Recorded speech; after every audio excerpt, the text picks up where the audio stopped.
नमस्कार दोस्तों, स्वागत है आपका मेरे YouTube चैनल में एक नए वीडियो के साथ।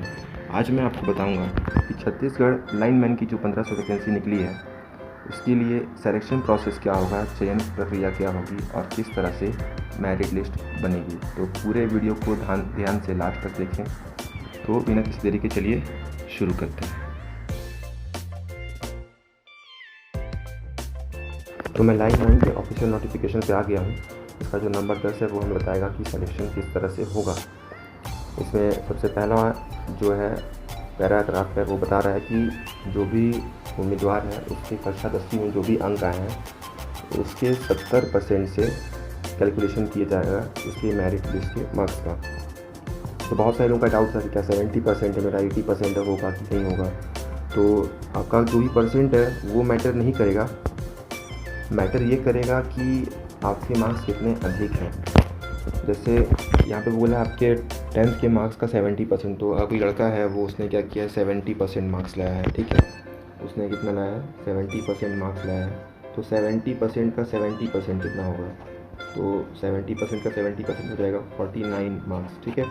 तो जब भी उसका कैलकुलेशन होगा मार्क्स का तो उसका जो भी मेरिट लिस्ट में मार्क्स बनेगा वो कितना बनेगा 49 मार्क्स बनेगा। वैसे ही कोई लड़का अगर 90% लाया है, एक एग्जांपल के लिए बता रहा हूँ, और 70% उसका कैलकुलेशन होगा तो मेरिट लिस्ट में जो उसका मार्क्स होगा वो होगा 63 मार्क्स। इसी तरह से जो भी मार्क्स का कैलकुलेशन होगा आप भी अपना मार्क्स को इसी तरह से निकाल सकते हैं। ये कोई ज़्यादा बड़ी बात नहीं है। अब इसमें जो आता है पैराग्राफ 2, जो पहले से ही CES PGCL में काम कर रहे हैं उनके लिए ख़ास छूट है। और वो छूट इस तरह से है कि अगर उनके जितने भी मार्क्स बनेंगे परसेंट वाइज उनके, उसमें एक्स्ट्रा उनको 20 मार्क्स ऐड हो जाएगा। जैसे एग्जांपल के लिए कोई CES PGCL में काम करने वाला कोई भी बंदा है, उसके अगर 70% ही मार्क्स हो तो उसका 70% बन जाएगा 49 मार्क्स, ठीक है। उसके साथ अगर उसने 3 साल और काम किया होगा तो उससे 20 मार्क्स एक्स्ट्रा मिल जाएंगे। मतलब कुल मिला के उसके पास हो जाएंगे 69 मार्क्स, ठीक है, जो बहुत ही ज़्यादा है। और अगर उसने 3 साल काम किया होगा तो उसे 30 मार्क्स मिल जाएंगे। 3 साल से अधिक काम किया होगा तो उसके बन जाएंगे 79 मार्क्स। मतलब जो पहले से ही छत्तीसगढ़ के स्टेट पावर डिस्ट्रीब्यूशन कंपनी में काम कर रहे हैं उनके लिए तो ये बहुत ही अच्छी बात है, बहुत फ़ायदा है। लेकिन इसके साथ ही साथ जो बाकी कैंडिडेट हैं जो सिर्फ 10th बेस पे जाएंगे उनके लिए बहुत ही नुकसान है। क्योंकि आप यहाँ देख सकते हैं कि कोई भी बंदा मान लीजिए जो पढ़ने में बहुत ही अच्छा होगा, जिसने 100% मार्क्स स्कोर किया होगा, maximum to maximum 100% marks score किया होगा, वो भी अधिक से अधिक कितने मार्क्स ला सकता है, वो अधिक से अधिक अपने 100% का ला सकता है। 100% कितना ला सकता है, वो 70% ला सकता है। तो 100% का क्या होगा 70%, 70 मार्क्स होगा। मतलब अधिक से अधिक कितना होगा 70 मार्क्स ही वो ला सकता है। लेकिन वही जो पहले से CES में काम कर रहे हैं उनका अगर 50% भी मार्क्स होगा, मैं बहुत ही कम गिन रहा हूँ, अगर उसका 50% भी मार्क्स होगा तो इसका 70% जो है वो 35% बन जाएगा, तो 35 मार्क्स बन जाएगा। और उसने अगर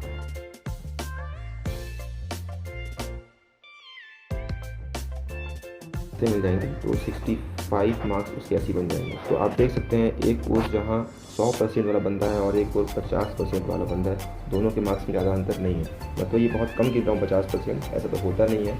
मोस्टली का क्या होगा कि 70-80% या 60% के आसपास ही होगा। तो आप देख सकते हैं ये सब यही है। तो आप अपना मेरिट लिस्ट बना सकते हैं, ये एक नुकसान की बात है कैंडिडेट्स के लिए। तो पैराग्राफ 3 पे आते हैं। ये वही बता रहा है कि आपके 10th के मार्क्स के 70% के हिसाब से आपका सिलेक्शन होगा, जो मार्क्स बनेगा। और जो जिनको भी अनुभव है, एक्सपीरियंस है CES PGCL में, उनको उनका बोनस 20 मार्क्स और 30 मार्क्स मिलेगा। और जो भी मेरिट लिस्ट बनेगा, ऐसा नहीं है कि 1200 पोस्ट है 1500 पोस्ट है तो उतने ही मेरिट लिस्ट बनेगा, नहीं, ऐसा नहीं है। जितना भी सीट है कैटेगरी वाइज उसका 3 गुना कैंडिडेट्स को लेकर मेरिट लिस्ट बनेगा, ठीक है। तो सबसे पहला काम तो ये हो गया। फिर आपका मेरिट लिस्ट आएगा, तो मेरिट लिस्ट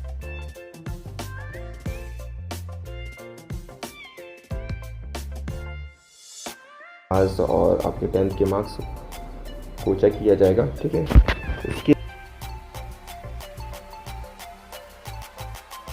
डॉक्यूमेंट वेरिफिकेशन के बाद आपको बुलाया जाएगा, ठीक है। आपके शारीरिक परीक्षण के लिए, स्वास्थ्य परीक्षण के लिए, मतलब इसे मेडिकल के लिए बुलाया जाएगा। और जिस तरह से नॉर्मल सभी एग्ज़ाम के लिए मेडिकल होता है, उतना हार्ड मेडिकल तो मेरे हिसाब से नहीं होगा। तो जो भी नॉर्मल मेडिकल होता है वो होगा, और उसको जो पास करेंगे फिर उन्हें बुलाया जाएगा शारीरिक दक्षता परीक्षा के लिए, ठीक है। और इससे पहले आपसे साइन वगैरह कराया जाएगा, ठीक है, कि आप जो भी शारीरिक दक्षता परीक्षा दे रहे हैं वो अपनी मर्ज़ी से दे रहे हैं, इसमें कोई भी दुर्घटना होती तो कंपनी की जिम्मेदारी नहीं है। और इसके साथ ही साथ इसमें क्लियर कर दिया गया है कि शारीरिक दक्षता परीक्षा में कोई भी अंक आपको नहीं दिया जाएगा। आगे मैं आपको बताऊंगा कि शारीरिक दक्षता परीक्षा है क्या, इसमें क्या करना है।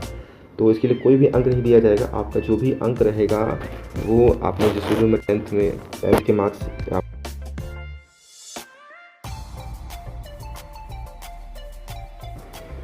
जो भी होगा ना मार्क्स होगा उसी पे आपका सिलेक्शन होगा।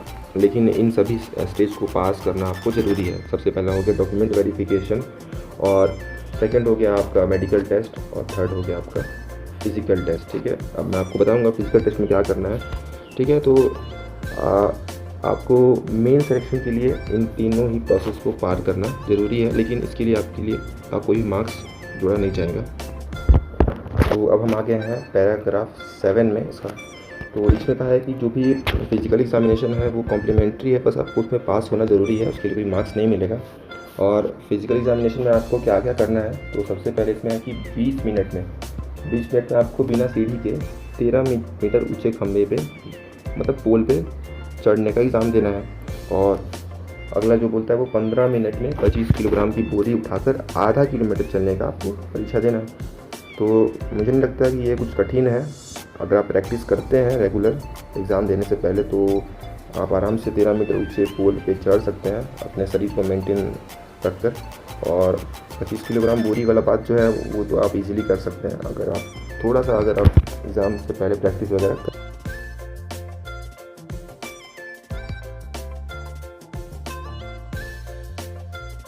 आपको इनमें से पास होना ज़रूरी है। आपकी जो भी लास्ट में मेरिट बनेगी, जैसे मान लीजिए 1200 पोस्ट है, ठीक है, लेकिन 2000 लोगों ने ये सब क्लियर कर लिया, ठीक है, उनका मेरिट में नाम भी आया, उन्होंने फिजिकल, मेडिकल, डॉक्यूमेंट वेरिफिकेशन सब निकाल लिया, ठीक है। लेकिन ऐसा नहीं कि आपने निकाल लिया तो आपका सिलेक्शन हो जाएगा। सिलेक्शन आपका उसी मेरिट पर होगा, उन्हीं 1200 लोगों का होगा, ठीक है। इसके साथ ही कैटेगरी मैटर करता है इसमें। तो आप ये मत सोचिए कि आपका मेरिट में आ गया, मतलब शुरू की मेरिट लिस्ट में आ गया, अच्छा आपने सब कुछ कर लिया, तो भी हो सकता है आप कैटेगरी से बाहर हो सकते हैं, ठीक है।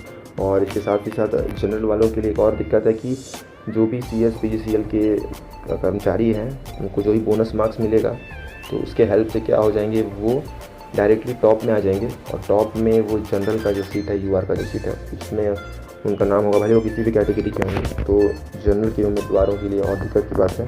तो मैं ही कहना चाहूँगा, अगर आपके अच्छे परसेंट है, आपने कम से कम 70-80% लाया है, तभी इस पोस्ट के लिए अप्लाई करने करे, वरना पैसे की बर्बादी है। और अलग अलग एरियाज़ के लिए भी निकला है, जगदलपुर, सरगुजा संभाग के लिए। तो अगर आप इन जिलों में आते हैं तो ये भी मेरा आपसे निवेदन है कि आप इन जिलों के लिए भी आवेदन ज़रूर से ज़रूर करें। तो इसको लेकर अगर आपको कोई भी डाउट है, समस्या है, तो आप मुझे कमेंट में कह सकते हैं, मैं उसका आंसर ज़रूर दूंगा। तो वीडियो देखने के लिए बहुत बहुत धन्यवाद। Take care, good bye.